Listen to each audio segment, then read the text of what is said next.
back to the James Rich Show. As we've got up there, and if you watched us the other day on Tuesday, we're all tonight is going to be all about Wigan, football owners, football ownership as a whole, and we're going to cover a little bit of the ESL, of course. Obviously, it's not in the news anymore. It was a big story over the summertime, and it got quickly put down. But we want to focus on the smaller sides. As I say, we're not focusing on the big clubs all the time on this show. Some of the smaller sides are way more interesting. Good evening. Yeah, great evening, Great evening, Ike. Nice to see you back. Hopefully, we'll have a nice discussion, or not a discussion, a nice show tonight, all about Wigan Athletic, which I think is probably one of the strangest stories in the history of football.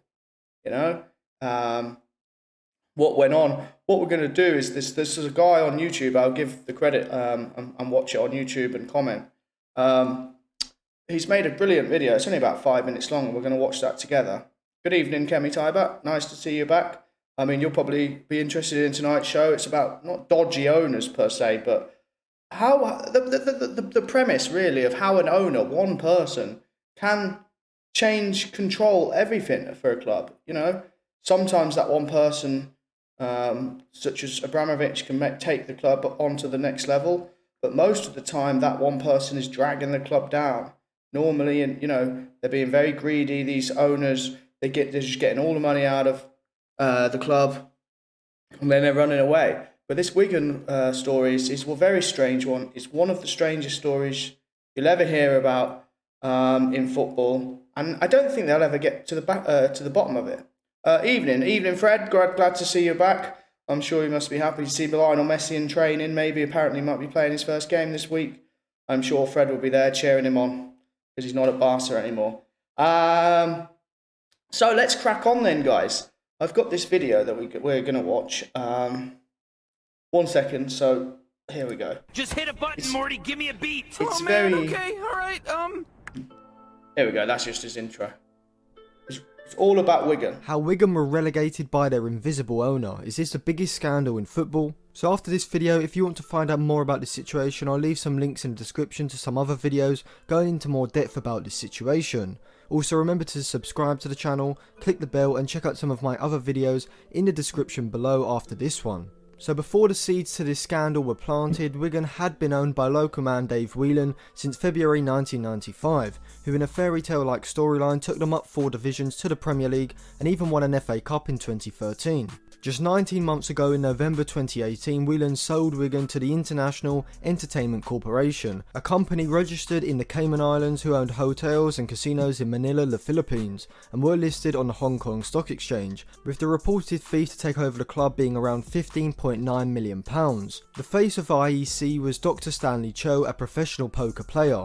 Initially everything seemed rather sensible after the takeover as the new owners sought to relay the pitch and seemed pretty shrewd in the transfer. It's pretty strange that having a professional, he's a doctor as well. Obviously I got nothing wrong with poker. I think it's a great game. I love the game poker. Maybe we play sometime. But it's strange for your owner of a club to be a professional poker player. Really strange. What's his name? It's not the poker player, but we'll cover Brentford and Brighton in some other series as well, and their owners. And we're going to get into it. We're probably going to start writing articles about owners. This is something that interests me. Let me know what you guys think in the comments, if we should keep on the ownership. And it's such a fragile thing, but let's crack on with Wigan, because this story, I'm sure you're all itching to get back. This story is amazing. Ken Al-Young, also known as Kenneth, became involved in late 2019, when Stanley Cho and IEC set up the Next Leader Fund, which would take control of the club, where Stanley Cho would be the 51% shareholder, and Al-Young would own 49%. So this just seemed like a change in control, with the ownership moving from IEC, because being listed on the Hong Kong Stock Exchange, Wigan's yearly loss of around £10 million looked like a financial drain on IEC. So with the Next Leader Fund set up, it was essentially there to take away this burden, with Stanley Choi seeming to have a significant influence still in the club. But then on the 24th of June, Al Young, initially a minority shareholder in the New Leader Fund, was stated to have become the owner of more than 75%. He's thought now to be the 100% owner, which would be a complete takeover from IEC. There doesn't seem to be many traces of Al Young, or Al Young Wei K as he's also known, apart from a labour permit for a Philippines company that can be found on Google, hence his nickname as the Invisible Owner. The EFL is understood to have approved the initial new leader fund takeover and Al Young's after that. The rules only require a buyer to show that they have the money to fund the club, not to actually provide any money, a bond or insurance to actually ensure the funding is there. First, in partnership with Choi, he paid 17.5 million, giving IEC more than they paid for the club, and also ensured that the £24 million loan was repaid, which was the amount they had to pay to run the club over the previous year and a half. Al Young also provided proof of funds to pay for this loan and £25 million to run the clubs, along with financial plans, which is why the EFL approved this takeover.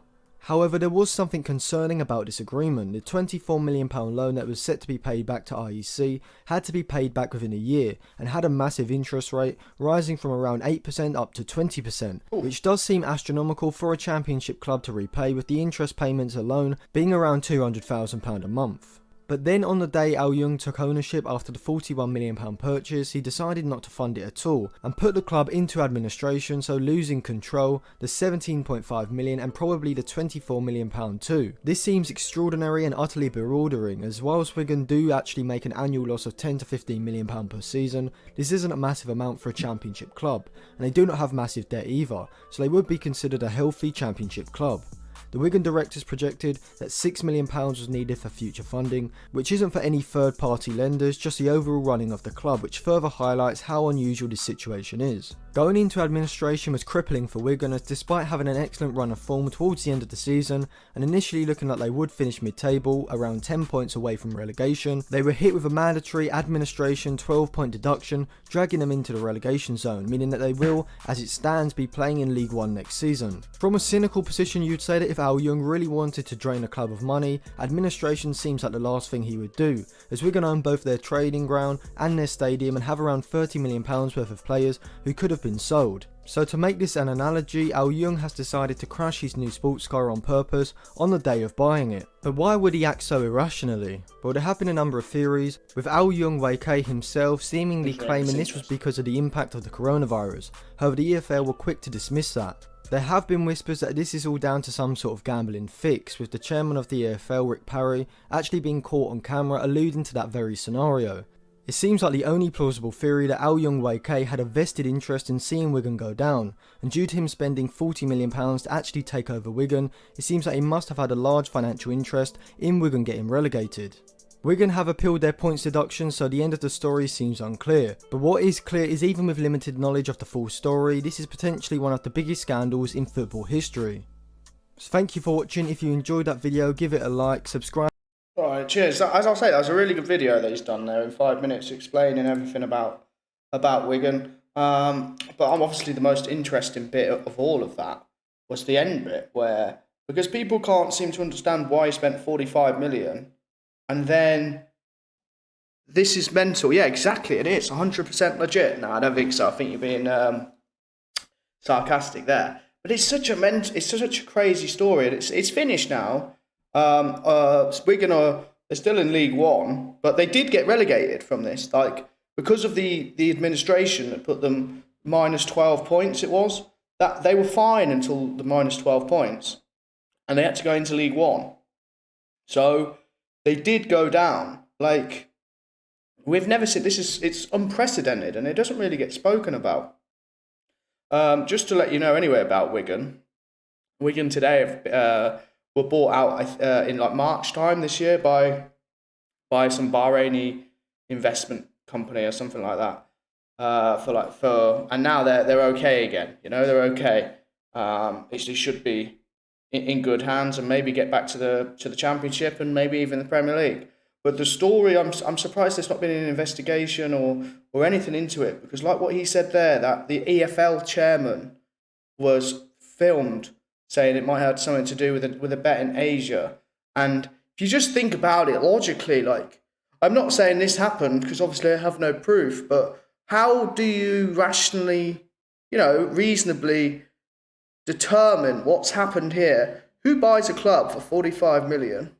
It's not, 45 million, and then 1 week later puts it in administration. Why? There's no reason, as the guy said, he bought his sports car and crashed it right away. Why would you do that? There's no reason, and obviously there's no evidence per se about what they were saying. It might have something to do with the bet, but proposition bets are big in Hong Kong. They're very, very big, and in Asia, Philippines. So imagine, people can win. You can win hundreds of millions on bets, can't you? In proposition bets. It's one of the craziest stories, I think, in football ever. I mean, what do you guys think in the chat? I think it's, and the problem is there's the other bit that the guy said. As I said, it was a brilliant video. You go follow him. It's Atlantis on YouTube, and he makes some other good videos. The strangest thing was, how the EFL says you just need to show proof of funds. So you can just have a screenshot of, say, the money in the account, but it doesn't necessarily mean you have access to that money at any given time. So this sort of stuff is going to happen again. It's going to happen again and again and again and again, because these clubs have got no protection. The fans have got no say. It's just up to it's normally one guy, isn't it? Normally one guy that's wants to buy it, and he's got the money, and the lawyers and all that don't care where the money comes from, because they're getting paid out of the deal. There's so much money in football. It's crazy. What are you guys saying? Notts County was one of the strangest takeovers. Yeah, that was another weird one. Remember that? We'll have to look into that as well, because that was meant to be like the Q8 royal family or something like that, right? It was meant to be like Man City, wasn't it? Notts County, and then they got in Sol Campbell at the end of his career, which was pretty good signing, to be fair. I think they were in League Two at the time, Notts County. And then they've also got Sven, didn't they? Sven-Goran Eriksson in as the manager, and he wasn't there for very long. I wonder if he got paid. Like, what happened there? The Notts County one was strange. But this is stranger. That one was just fraud, wasn't it? I don't know what they were trying. I mean, obviously they were trying to do something, but to actually, if that's true, obviously I have to stress that enough. If, say this is a movie, if you had where a businessman, a rich businessman that nobody knows anything about, what did they say? The only thing they know about him is the land registry. You have a businessman like that in a movie, this is a fictional movie, that put a bet on, a proper proposition bet with a bookmaker, that a team will go down, then goes to buy that team, knowing he's going to put them in administration, knowing that the minus 12 points will make them relegated, and then they go down. Like, that's like a scandal of the century. It'd be an amazing film if that was a fictional film. But it's a good job that Wigan's darkest chapter of their history is over. At least they've got a bit of stability now, and they can crack on. What are you guys saying? But you could really make enough money from one bet to cover 45 million costs. Yeah, easily. It's a proper proposition bet. Say it's me to someone else, and these are big. It's big in Hong Kong, Singapore, Asia area. And these are very rich people. Like, he's going to get odds on it, right? If I'm saying Wigan were what? I think they were like 10 points clear of relegation. They were never going to go down. And there was like 6 or 7 games to go. So they were never going to go down. So you would have got good odds on it, right? Say you would have got 7 to 1. If I'd have put 20 million on that, it's 140 million. It's 100 million profit. So you could do it, yeah. But it depends finding someone to take the bet, But I think a lot of bookmakers would take the bet, wouldn't they? No one would expect that. But I'm not saying that he done that, but it was such a crazy story if he did do that. EFL has to change the rules, and there needs to be new laws put in place. Yeah, I mean, I hear these comments thrown out all the time. Needs to change the rules and new laws in place. But change them to what? What's your solution? Just say, do new laws, new regulations. Well, what are the laws and regulations? I don't need to know. But the only reasonable one we have is the 50+1 rule, right? In Germany, that protects the fans, because football is a weird thing, because the clubs are only this rich because of its loyal fans. If nobody liked football, and the fans didn't support the clubs, football would just be another like provincial sport. But everybody loves football because of its simplicity, and it's it's the joy that it brings us. So in a way, the government are the only ones that can get involved here and do something about it, like they've done in Germany. I want to quickly go on to the 50+1 rule. What are you guys saying? Sven was sporting director. Oh yes, at Notts County. You're right. Yes. I mean, obviously, he must have been paid a fortune, and he probably got a great golden handshake. But he wasn't there for long, was he? But how could he have been confident enough to know the EFL would have given them a points deduction? Well, that's always happened, isn't it? It's the rules in the game. If you go into administration, you get that's already set out. If you go into administration, you get a certain amount of points deducted. Leeds United have had it. Southampton have had it. A lot of the clubs have had it.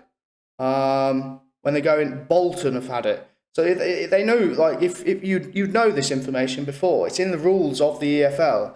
If the club goes into administration, you get docked X amount of points. And I think that's the only thing that you can do to get docked points. If you're financially not stable, you get another double whammy, don't you? You get a double whammy. You're not making any money, no one's getting paid, and then you get minus 12 points. But why would the bookmaker pay out knowing the shenanigans that happened? Well, he can't. Well, we don't know what happened, and the bookmaker doesn't know, and nobody can prove anything. Right? I mean, obviously that might be another thing to pay out, but he might have already been paid. I don't know. That's what I mean. It's such a strange story. It needs to be turned into a movie. This story. It needs to be turned into a movie, into a fictional movie, into regards to a rich businessman doing all this. It's the only plausible thing that happened. What? He's just going to go, let's give 45 million, see ya. And then he waived the money that's owed to him. I mean, and then no, there's nothing known about him either. It's weird. And then with the company that's based in the Caymans, what's it called? The Leader Trust Fund or something like that. New Leader Fund. Initially, he only had 49%, and that Stanley Choi had 51%, and then he ended up having 75% and controlling interest in the company. I mean, Stanley Choi as well is probably not he's probably got something to do with it as well. I don't think all of them. I mean, they've seemed to have got away with it, right? I mean, there's no investigation or anything like that. Or is it like saying anything goes in China? It's not in China. I don't think that this happened because, I don't think it happened in China. I think it might have happened. I mean, you could class Hong Kong as China, obviously, but maybe they're saying it was in the Philippines or another Southeast Asian country, Vietnam, maybe something like that. This is what they're saying, but I think it will come out eventually what's happened. I don't know who's even looking into it. There doesn't seem to be any more news about it. It just seems like, that's what's happened. That's what's happened. So, they got a new owner now. Who cares? Put it under. But as Fred said, they need the EFL needs, and the Premier League, they need to do something about this because it's only a matter of time till someone does do that and admits it, right? Imagine if you had, let's say, 3 games to go at the end of the last season and you put a big bet on one of the teams to go down that was never going to go down. It was basically mathematically impossible for them to go down. I mean, no, it was possible because then it would look really bad. And then you bought the club, made them minus 10 points, and then they went down and you got a big payout. I mean, this is slippery slope stuff. I mean, this is ridiculous. One person just screws with everything. That's hundreds of years of history that one person can theoretically do this. That's the issue. And that's the good thing about this 50+1. I've got a video. I think we'll watch a video together explaining that rather than me and explain it because I saw a really good one. And that's this 50+1 rule is why the German teams were not interested in this European Super League. Because this is, I mean, it's not as as dark as this Wigan story, but this ESL is very similar where the fans literally have no power, have no say what the owners want to do. What we saying? Sven got scammed. Yeah, Sven did get scammed. I don't think I think he still got a few quid and walked away. But he was already finished by then. Anyway, I never rated Sven as a manager. I don't know why he was rated so highly. How did he ever get the England job? What was he Lazio manager? I think he done well there, and that was about it. There is a Swedish documentary about it. Stanley is probably connected to the triads. Well, gambling, mafia, yeah, probably. But I mean, we can't say that. Allegedly, yes. But it's it's a terrible story. It's a very dark story, what's gone on at Wigan Athletic. The only saving grace is that they're all right now, and seem to have a good owner. Well, not good owner. What does a good owner mean anymore? But not an owner that's looking to put them in administration. They're stable, and they're functional. Evening, Liverpool FC 01. Yeah, evening. I mean, imagine that. A lot of the fans complain a lot about their owners. Obviously, notably Arsenal and Manchester United, Newcastle United. But imagine if you were a fan of Wigan Athletic and your owner puts you into administration and makes you get relegated. The Man United and Arsenal have not got it that bad. I just can't. Stanley is probably a group of people, probably a made-up name. No, I think he's talking about Stanley Choi, the original owner, right? That's who you must be talking about. The professional poker player. He was the original owner that sold it, but he must have been involved in some way. He'll try and make out as if he wasn't. But it annoys me how no one cares about it. They don't want to get to the bottom of it. I just can't believe people would bet so much money on one bet like that. It makes no sense. Yes, but in these countries, they love betting on everything. They love it. Some of them are professional. What's that other guy? The Singapore. The Singapore owner that owns a bit of Salford and he owns Valencia. Peter Lim, I think that's it. They all love betting. They love it. Like it's, I think it's like Asia with betting on stuff is the equivalent to Europeans with alcohol. Like, it's just, they love it. So they bet on anything and everything. They just love it. Of course it makes sense. In Asia, they bet for mental money. Yeah, exactly. They do. Like some of these, especially in Hong Kong, some of them have got obscene amounts of money. Like obscene amounts of money, Some of them, I mean, I wouldn't like to know. I mean, I'd like to think how much money some of these rich Hong Kong businessmen have got. It's unbelievable. And they've got that Macau there, which is the Sin City of Asia in a way, isn't it? Go and gamble there. So imagine what's going on there, the amount of money that's being handed over. I mean, they've got obscene amounts of money, some of these people. Obscene. Which is, and they like to gamble it. The fans must have more power. Yes, that's the key to everything. The fans have to have more power. The fans have to have more power. Otherwise, as I said, in this scenario will happen. Someone's going to buy the club because the EFL and the Premier League don't care, do they? They're just box ticking, right? Just box ticking. Have you got this? Yeah. If you've got the access to the funds, show us the proof of the funds. Yeah, done. Okay, just sign here and you can have the club. There's no rigorous looking into it or anything like that. They don't really care. They're not. I don't know. It's a strange one. But the fans need the power. They have to. Otherwise, it's going to end in tears. And it's starting to end in.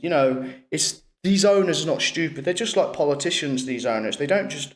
I mean, this time they did just decide to go bang Super League, but they don't just go bang. Here you go. They do it like in salami tactics, don't they? It's just piece by piece, and then eventually you realise, we've lost that. Now the tickets are now this price. We're now paying paying for a match day shirt and a replica shirt for the kids. I mean, it's ridiculous.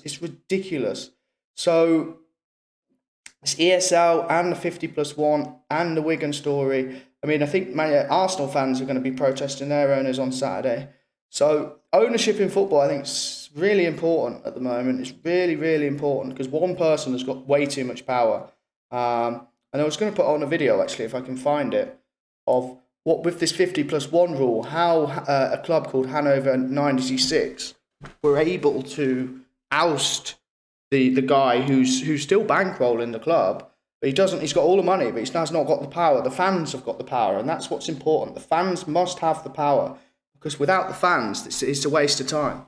You know, you're literally just sitting there watching 22 guys kicking a ball around. You need the fans there. What are we saying? Phoenix 2021 bought the club. Didn't know they knew where the fuck is Wigan. Well, these Middle East owners have their own agenda. Yeah, they're Bahrain, the Phoenix 2021. But I mean, who is trustworthy? You know, and a lot of these international buyers, Chinese, Middle Eastern, I can't imagine they've got that much information on them, especially the Chinese ones. You know, there's a lot of Chinese owners in the Premier League. Southampton's got one, Villa's got one, I think Wolves has got one. And there's a lot in Italy as well, and they're starting to go south in Italy, isn't it, for Inter Milan? They're Chinese. AC Milan are Chinese. So, you know, and there's not much known about them because the problem is with all the data on Chinese people, it's all by their government, isn't it? You can't find, you know, like if you want to get information on people, you can just Google it, can't you?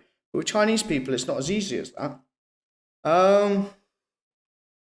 The amount of work Dave Whelan put into Wigan, yeah, it was a brilliant story, wasn't it? He bought them in 1995, and then they just kept going up and up and up and up. And then it ended with a bit of a paradox, didn't it? They won the FA Cup and then got relegated, and I think they're the only team ever that's managed to do that, win the FA Cup and be relegated in the same season. But I've always liked Wigan. I always liked their style of play. I always quite liked a lot of their players. I think everyone did like Wigan, you know? I hope Wigan get back up at where they belong. I mean, I wouldn't say where they belong in the Premier League, but they were a good side. They were a good stadium, good bunch of people in Wigan. I don't know. And what they've been through, I think, you know, they deserve a bit of good news. What's the biggest bet in history? You want me to find out for you? Let me put it on my screen then. What's the biggest proposition bet, you mean? Bet in history. The biggest. Oh yeah, we're back on the. I don't know if you remember watching my first streams, but my headphones turn off, don't they? So we'll be back in business. We got a nice microphone now, so we don't need to use these. But when I've got the YouTube on, you'll need to wear these. So here we are, the history of Super Bowl prop betting. I imagine there's quite a few. It would definitely be something in Hong Kong, around that area, I think. The biggest bets, I think.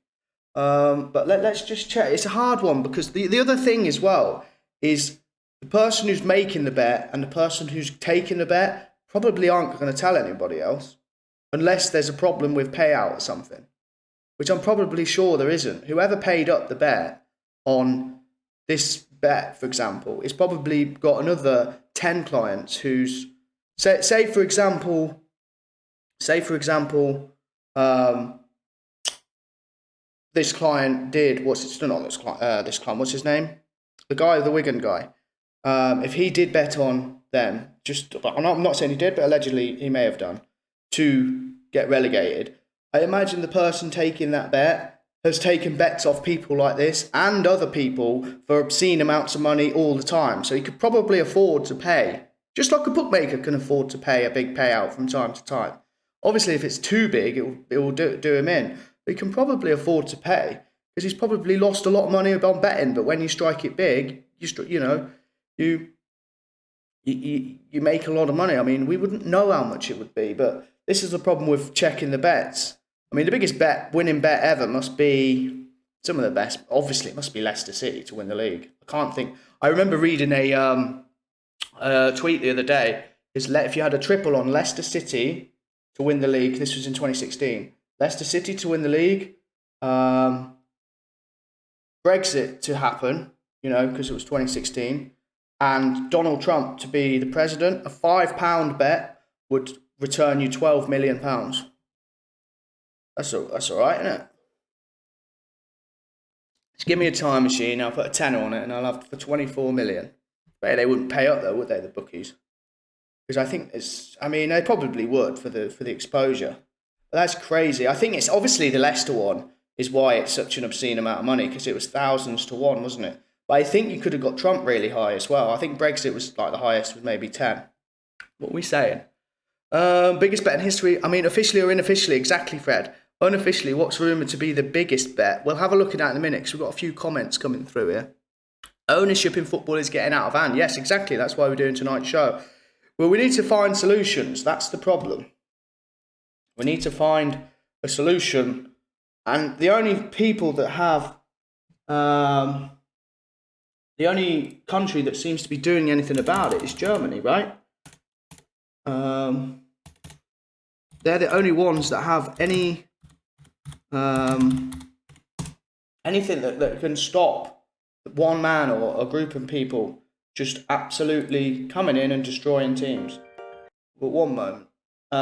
So we're not going to go into the bet. We might do in a bit. Man United owners are taking the piss. What, in regards to...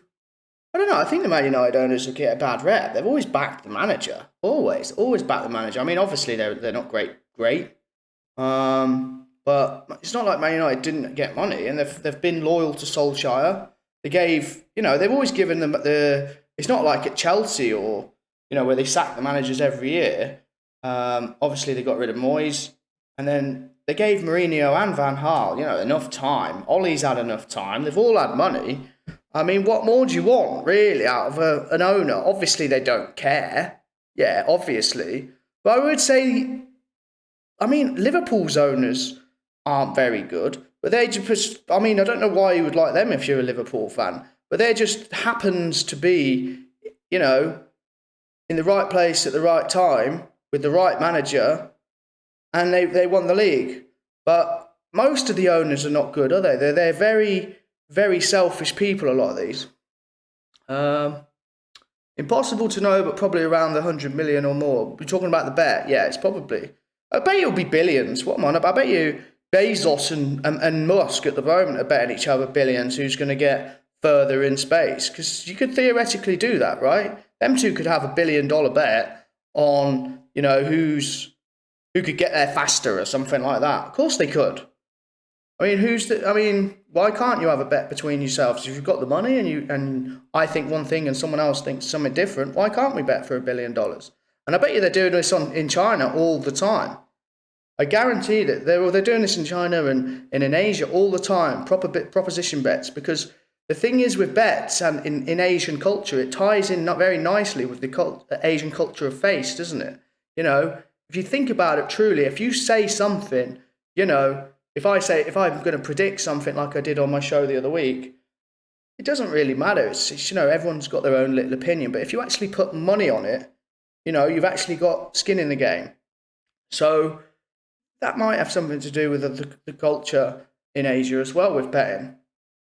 Because it's all about face, isn't it, over there? Where is the microphone? The microphone's here. It's just here. But I have to wear these headphones because I'm showing you YouTube's. Ragged headphones. Raggedy headphones, yeah. No, they're not bad. I remember Trump was owed something like 40 mil by a big Chinese high roller who was then murdered, and Trump got into great financial difficulty over that. That was back in the 90s? Probably, but I don't know if Trump wants to come on the show. Tell him he can come on the show. Tell us about that story. Like Madoff. What do you mean like Madoff? Madoff ran a Ponzi scheme. And then he's still in prison, isn't he? Or was he dead? I don't know. But yeah, he's still in prison. What are we saying? 2016 was mad, lol. Yeah, it was mad. That's why a £5 bet would get you 12.5 mil. Imagine if you had a time machine, that would do. Earphone made in China. Yeah, I imagine so. Everything's made in China. I know a guy who put several bets on Leicester at crazy odds for himself and other people, but he forgot to put some on and had to pay out himself. What? So why can't these other people bet for themselves? And then imagine that, how cheeky that is. Like, getting a friend to go, oh, put me a bet on Leicester. Put your own bet on Leicester. And then blaming, and then going to you, why didn't you put that bet on Leicester? You owe me 20 grand now. Fuck off. All right. What's going on at Derby? Good result last night at Hull. Hopefully the club will change hands soon. James Rich, do you mean it's an expression of honour? I don't know what you're talking about there. Do they see it as an honourable to lose millions? No. They see it as honourable as to win, don't they? One's going to win and one's going to lose. You know, you have one winner and one loser. And they think, you know, I don't know, I'm just speculating. Talking about betting and gambling. It's about, you know, face. One's going to win, and that's how they think. They think winning. No, they don't think they're going to lose. Robert Maxwell, another psycho owner, used to own Derby, ended up getting killed by Mossad. Don't know about that. But, well, he was the Mirror owner, wasn't he? And he was the one that took all of the pension money. I mean, that's the problem with not just football, with everything. When you've got one person that owns everything and has control to everything, they can just, and they're a bastard, they can destroy a business. One man can destroy a company that's been built for, you know, hundreds of years. Under the guy, with greed and narcissism of one person, they can bring it all tumbling down. And this is what happened in the case in Wigan. But I want to just show you this video quickly about the 50+1 rule, because this is the only real solution that we have to keeping the clubs safe. We'll talk about Derby in a bit for you, Kemi Tyber, because we know you're a big Derby guy. So let's just watch this together. It's only 7 minutes, so it's not too long.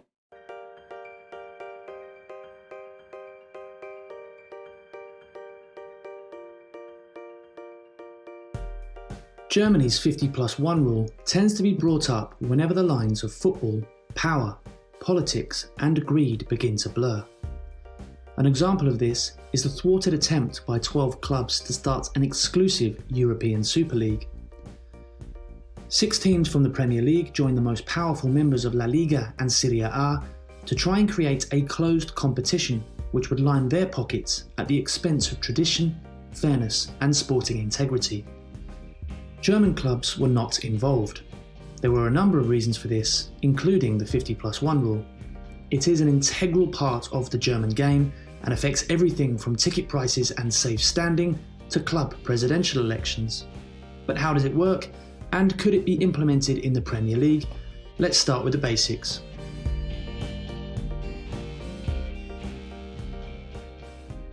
The rule states that football clubs must hold a majority of their own voting rights, meaning members, the actual fans themselves, enjoy a 51% voting majority when it comes to any and all decisions.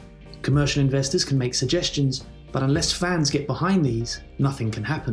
This is the only way. It's the only way that fans can have control of their clubs. It's the only way. Sorry, let's carry on. An example of this would be Hanover's recent ousting of club president Martin Kind, who was forced to step down in 2019 after the then Bundesliga club's members voted to replace him. Kind was deemed to be getting too powerful by the fanbase, who took action to install a new supervisory board that they felt would have their best interests at heart. Kind remains the club's chief financial backer, but his ability to make big decisions has been reduced. Compare this to the Premier League, where supporters have almost no say over the way their clubs are run. Fans of Newcastle and Manchester United have long protested the direction owners have taken their clubs in, but they are unable to influence matters at board level. Essentially, unless these investors decide to sell up, fans are stuck with them. Toby Altscheffel of German outlet Sportbild tells 442 that 50+1 is rooted in our footballing traditions and is the main reason we have such strong fan groups in this country.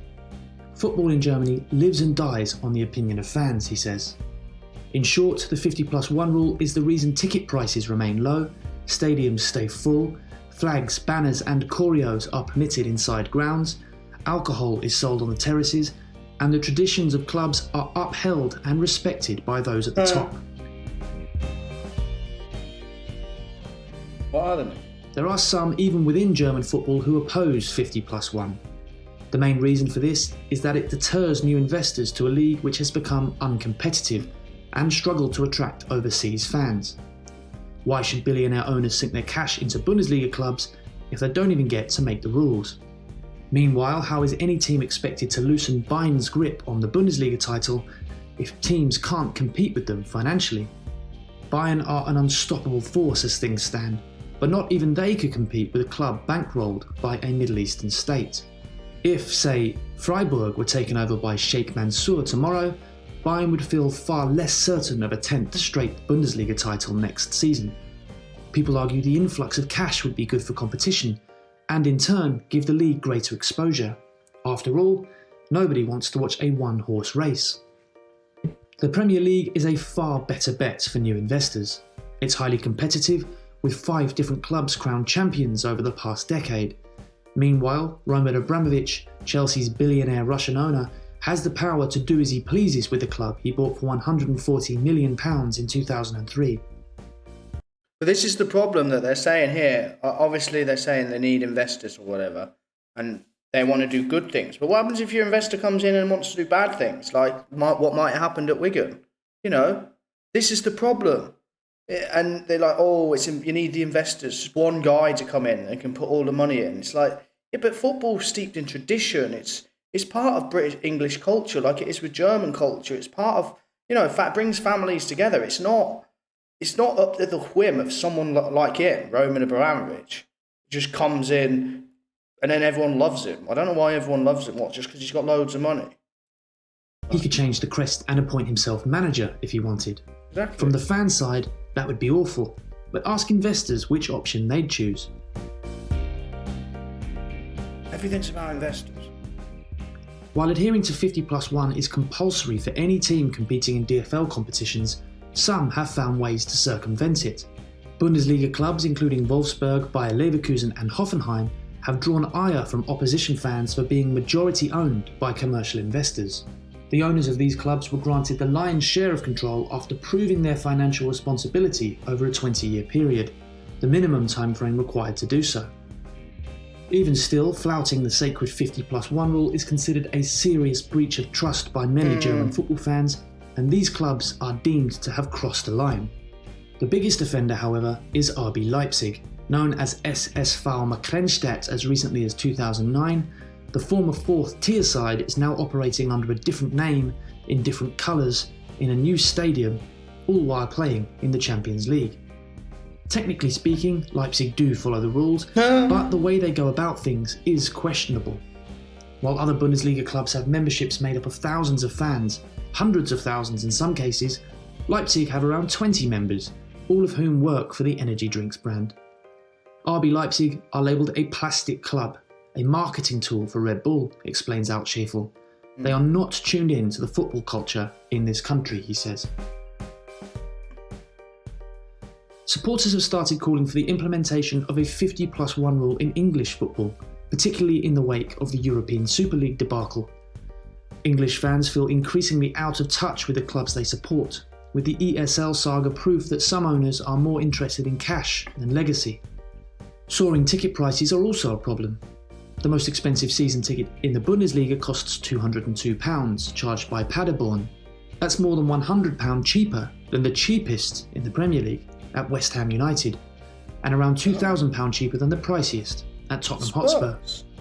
Bundesliga fan groups believe a similar 50+1 rule could help reconnect disgruntled fans with Premier League clubs, and those in favour of implementing the rule will be buoyed by the news that the British government is exploring ways in which fans could have greater influence in the national game. In April, exploring ways is a Sir Humphrey term of doing nothing. Boris Johnson went as far to announce a root and branch investigation into the governance of football and the role fans play in that governance. Meanwhile, Sport and Culture Secretary Oliver Dowden claimed it would be right to look at the governance structure of German football and how those ideas could be adopted. That means we're going to set up a commission and to chat shit for 2 years and get nothing done. With football clubs unlikely to implement these changes themselves, it may take government intervention to push through a 50+1 rule in the UK. but whether or not they're willing to do that is anyone's guess. The European Super League's demise has proved what can be done if fans stand as one.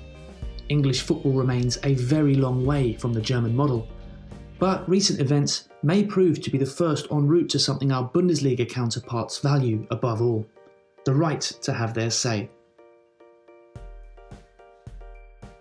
I think at the end there where he says the demise of the European Super League, I don't think the European Super League is demised. It's going to be back at some point. At some point, like everyone's like, oh yeah, it's over, yeah, it's not going to come back. Like, yeah, it is. It's going to come back even stronger. They're not going to just give up. Like as I said, this everything's salami tactics. What are you guys saying in the chat? Well, that's the point of what you're talking about tonight. English clubs have been around since the late 1800s. Now with foreign owners coming in, there should be a change of rules for foreign owners. I believe in the 50+1 rule. I mean, that's an argument for a different day, isn't it, about foreign owners? Because, you know, like I remember when I went to Thailand on holiday, and if you wanted to buy a house there in Thailand, you need to have like a Thai partner. And the same in a lot of these places in Asia. And they own 50% of something and you own 50%. But if that Thai person came to England, you can buy whatever they want. They don't need, you know, a British partner in it all. So it's I don't know. But I don't think who the owner... The problem is not where the owner comes from. Because you could have a British owner that's an arsehole as well, can't you? Like Mike Ashley, look at him. He's an arsehole and they hate him. I don't think it matters that they're from different countries. Maybe, obviously, some of them they're not might not be known about, like we were saying about some of the Chinese owners. What's the problem is, like what that guy said there in the video. I've just read that last comment. We'll come to that. Like what he said there in the video. Roman Abramovich could change the Chelsea crest to his face. Don't you remember when the Malaysian guy, I don't know if he still owns Cardiff, he changed their kit from blue, which they've always worn, to red because he owns it. It's fucked. Like, they should, like, it's people's livelihoods, you know? They love Cardiff City. They go with their father and their grandfather and, you know, they do it as a family. It's not up to some rich businessmen to come in and change it round from blue to red. All right. What were we saying? I agree with you all on 50+1. I hope it comes soon. Yeah, I do too. I mean, I'm going to make a point about that soon. If our English clubs are owned by all these foreigners, Middle East, China, etc., PL will become a plastic league. I mean, it already is owned by foreigners. What do you mean become? It is already owned by a lot of the foreigners. I mean, I don't think it's a plastic league. I don't think... Because, a lot of people used to argue this, that with all the foreign players and everything, the English players won't get a chance. You remember that? But look at English players now. Yeah, they're all coming through at the top clubs, the young ones. It makes them better. You know, when you bring players in from around the world, it makes more people more competitive. Whereas, you know, in places like Italy or whatever, where it's just Italians playing, it's not as competitive. What if yeah, that's what I was laughing at. What happens if the Taliban buys a club? What, use an intermediary? I bet you they could. It wouldn't surprise me if not obviously if they do, but they all use intermediaries, don't they? They don't actually go and meet them themselves. They use brokers to do all the job for them. So, you know, I mean, who's the worst owner? Who is the worst, most sketchiest owner? I mean, there's quite a lot of them, isn't there? There's a lot of them that you'd think, he's a bit, don't know about him. I mean, I don't know if you remember Birmingham City's owner, maybe like 10, 15 years ago, Carson Young. He was like, he bought Birmingham City, I think. And then he was like, a few days later, he got sent to prison for like corruption or something. Would Newcastle fans be happier? What, if the Taliban bought Newcastle? Probably. They hate Mike Ashley, don't they? I mean, I think I said this last time. I mean, I can see why they don't like him, but I don't really... I mean, what can he do for them to like him, you know? Fred, I don't know what that means. Fred's found the stickers. Taliban FC. Hope they don't hear about Derby and the alleged sheep shagging. Oh, well, fair. We are a vulnerable target. Derby. I mean, does he want to sell that guy? Because he's a Derby fan, isn't he? The guy that owns Derby. Does he want to sell him, or does he have to sell him? Taliban buys club. We need James Rich kit review. Yeah, we do. We'll do maybe get someone in from the Taliban on. You know, give us their. They don't even like football, do they? Afghanistan. I think they probably. I wonder what's the most popular sport in Afghanistan. Who wants to guess that? Most. I don't think it'll be cricket. It is in Pakistan, obviously. Oh, it's cricket, yeah. Oh, right. Because it is in Pakistan and India, obviously. Mel Morris is desperate to sell. I wonder, but who wants... I mean, Derby wouldn't be a bad... Is Derby in dire financial straits as well, yeah? Derby financial issues. 10 million hit. Oh, what are they on about? Financial fair play. Thailand. I mean, they always go over chaos. I mean, it is chaos. Well, maybe we'll look into Derby actually next show. But we're going to keep on the owners and what's going on and how it's going to change. But I mean, I hope you enjoyed watching that 7-minute video that 442 made. I thought it was quite good about the 50+1 rule. But there's always teams as well that are going to bring it into disrepute. Obviously, Red Bull in this regard have brought it into disrepute slightly, and they've just packed. Because I suppose you could just create a club and then put your guys in as the fans, and then just, you know, like what they've done, just come from the bottom all the way to the top. There's nothing to stop you doing that in Germany or in England. But I don't think that he said what are the negatives. It won't bring in the investors, like the royal family of what's his name? Is it? Yeah, it's Abu Dhabi, isn't it? Man City. And then you got Abramovich. It's like, is this good? What, just because it's billions? I mean, they're billionaires. Like, is this a good thing? Yeah, it's good, man, because, you know, more money means more for the economy, more jobs. Like, but it's selling your soul. Yeah, I know, but you get a new stadium, you sell off your old stadium, and then you get a nice new sterile stadium, and then, you know, it's better. It's not better. It's not just that's it. That's all. That's what they talk about all the time. Investment. Must have investment. I mean, that's all. Is what they care. I bet you that's what there was their argument when they were against the slave trade. Not it's inhumane practice. They probably said, well, think of the investors. Guarantee you. They said that. They've always said that. Think of the investors. Fuck off. Football's the game for the people. All right. We had to submit our accounts for several years to the EFL yesterday, but the deadline got extended until next Tuesday after constructive talks. Well, that's not good news, is it? You had to submit our accounts for years and they couldn't even do it. They must have known that for a long time. They got until next Tuesday. Bloody hell. Bloody hell, that's bad. I can't see that going well. I mean, what are they going to do in 4 days? Nothing. They're in severe trouble. You bring me back in here.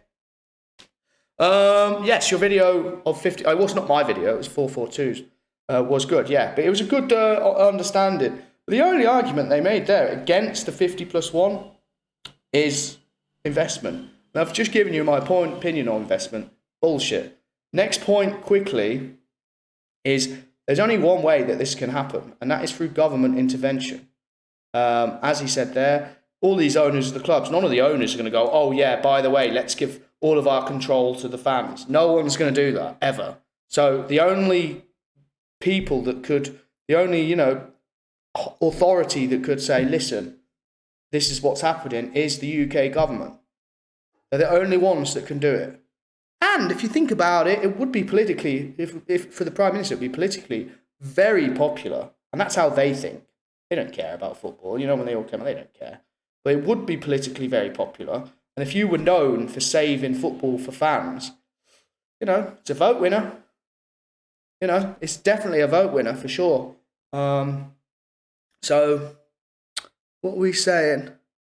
We need to get back to grassroots, concentrate on our youth. I mean, I think a lot of them are concentrating on our youth. I mean, obviously they're not very good, but look at Arsenal's team that they fielded out the other day. Most of them are youth. Man United have got Greenwood, who's the best young player in the league. That I look at Phil Foden at Man City.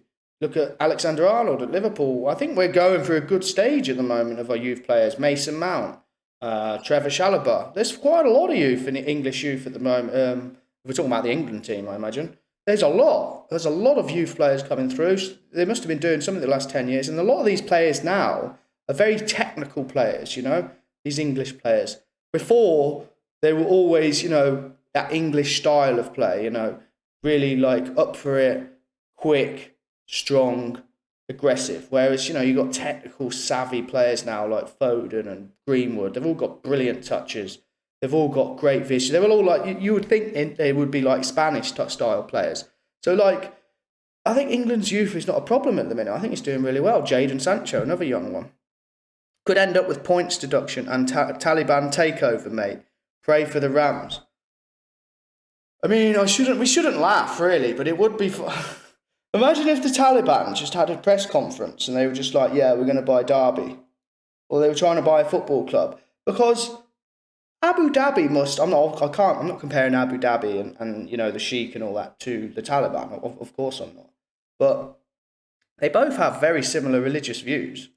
And surely Abu Dhabi only buy Man City for good PR. So, I mean, obviously the Taliban have been designated as a terrorist group, so we can't put them in the same breath. But, you know, that would be quite funny if the Taliban came out saying, listen, Boris, we're looking to strengthen ties between us. Can we buy Derby County? You know? I don't know. No, it's not going to happen. Never going to happen. But yeah, what do you guys think? Tell me what you think of today's episode. More on, as I say, owners. I don't really want to talk about transfers too much, but I'll just squeeze them in at the end. Apparently Arsenal are signing the goalkeeper, Ramsdale, for 26 million or something. And they're signing that Martin Odegaard for 30 million, which would mean that Arsenal would if them two deals go through, Arsenal will spend the most amount of money this window, which is no one would have saw that coming. I suppose until next week when Kane goes. But he's not got long left now, is he? He's going to have to...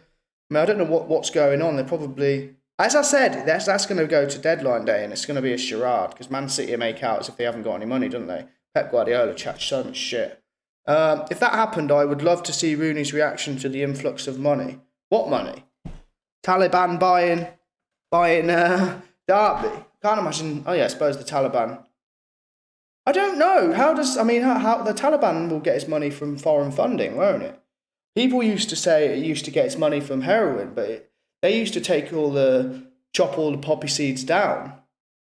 And they only started up again when the Americans invaded Afghanistan. We're not talking about politics on this show. We'll talk about without football. I suppose this is politics, though, within football. So yeah, we will talk about politics. But yeah, English football, I think I'm going to leave it with this tonight.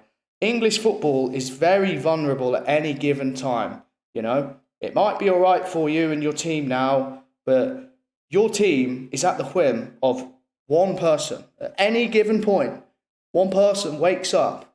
Say if James Rich owned a team and I wake up today pissed off, you know, I can do whatever I want. We go, all right, we're changing the kit from red to pink. Get it done. Fuck off. You know, I mean, obviously, most of the owners are not going to do this because they're not going to piss off their fans. But imagine this. Imagine if you had a vindictive, sick psychopath who was like an Arsenal fan that decided to buy Spurs and then just get them relegated. Could happen, theoretically. Right? Theoretically could happen. And that's the problem. When you let... These are two... Because the argument you'd have to make is... They're culturally too important to be left in the hands of one person. And that's how the government needs to get involved. Do this 50+1 deal so they can veto anything. The fans have got the final say. And that's how it has to be. Otherwise, the problem is these owners have got the fans exactly where they want them. You know, we love football and we'll always watch it. And there's so many thousands of millions of people around the world. They want to make it a global sport. That's what it's about. You know, that ESL. They want to make it a global thing, don't they? They don't want it to. I mean, obviously, it's all about money, but they want to make it a global thing. They don't really care about the English fans, do they? they're thinking, well, there's only 60 million people in England. There's 1.4 billion in China and India, and they'll start watching the European Super League, you know? I mean, they're probably watching the Premier League already, but they're definitely going to watch the European Super League, seeing all their favourite teams together. It's very American as well. It's like a very American thing, isn't it? Yeah, Super League, sponsored by Budweiser. Like, it's just going to be like that, isn't it? And it's just... It gets investment, James. It gets investment. Fuck off, the investment. Caliban sitting on gold mine, signing deals with Chinese to sell lithium and buy Derby based. Yeah, I mean, Taliban, Afghanistan has got a lot of natural resources, yes. I mean, as I was talking about this the other day, I think the next club that's going to get bought by one of these investors that's got more money than sense will be West Ham. You know, by a Premier League team already. But Derby would be a good team to own, I think. You know, it's got good fan base, it's got good stadium, it's got pretty decent heritage. It's not in a bad, it's like central location. So, you know, people will go there. Players, I mean. You know, I think it would be, I mean, it depends on what the financial situation is there, really, doesn't it? But I think it would be quite good. Derby also looks like Kabul. I wouldn't go that far. Kabul's, I mean, what's going on at the moment? I think Kabul's meant to be quite nice, actually, compared to the rest of Afghanistan. But, I mean, I had to book stop me. Did you hear about that English guy? There's an English guy that went on holiday to Afghanistan. He was only like a kid. And he went, and he had to get evacuated. That was quite a funny story. But, yeah, as I say, we're going to keep on the news of owners, the football owners. We're going to get back into it all. We're going to have a good discussion. Lord Miles, that was his name, yeah. We're going to have a great discussion more about this ownership, what we should do about it. As I say, 50+1 rule is the only thing we can do about it to push back. But thanks for watching. Join us on Sunday. We'll be doing the Premier League Match Day 2 review show. Some good games in there. You got Arsenal-Chelsea, which should be really good. Maybe Arsenal, everyone's expecting Arsenal to lose. Maybe they maybe do what Spurs done against Man City. Maybe. Perhaps they get battered 6-0, like we're hoping. So yeah, catch us again on Sunday. We'll be on, we'll confirm the time that we'll be on Sunday, but at the moment we're on at 9:30 the UK time, but we'll confirm it on our Twitter account. Thanks for an interesting show, James. Really insightful. Yeah, I thought so. Thanks too as well. I thought it was a really insightful show. Some, you know, it's different content. It's interesting rather than just talk about transfers. So thanks, guys. I'll see you on Sunday. Bye-bye.